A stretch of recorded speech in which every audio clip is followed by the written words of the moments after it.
ఏపీకి అండగా అభివృద్ధికి ఊతమిచ్చేలా సాయం చేయాలని ఆర్థిక సంఘానికి విజ్ఞప్తి చేశారు సీఎం చంద్రబాబు.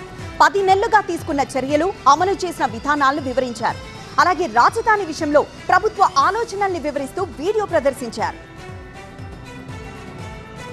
ఆర్థికంగా చితికిపోయిన రాష్ట్రాన్ని ఆదుకోండి, ఆంధ్రప్రదేశ్ పునర్నిర్మాణానికి అండగా నిలవాలని 16వ ఆర్థిక సంఘం సభ్యుల్ని కోరారు ఏపీ సీఎం చంద్రబాబు. ఏపీని ప్రత్యేకంగా చూసి ఆర్థికంగా సాయం చేయాలన్నారు.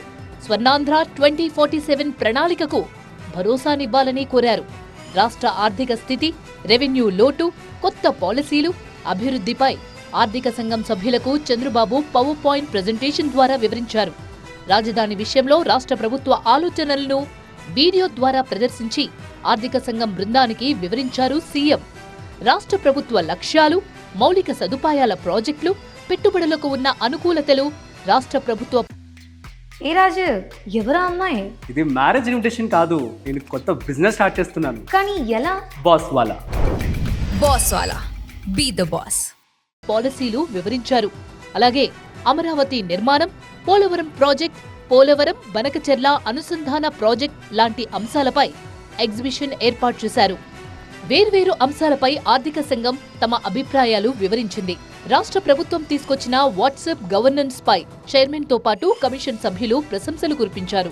వాట్సాప్ గవర్నెన్స్ విధానాన్ని ప్రధాని మోదీ దృష్టికి తీసుకెళ్లారా అని సీఎంను అడిగారు ఆర్థిక సంఘం చైర్మన్ పనగారియా. ఇంకా లేదని, వచ్చే నెలలో ప్రధానితో భేటీ సందర్భంగా ప్రాజెక్టుపై వివరిస్తామన్నారు సీఎం చంద్రబాబు.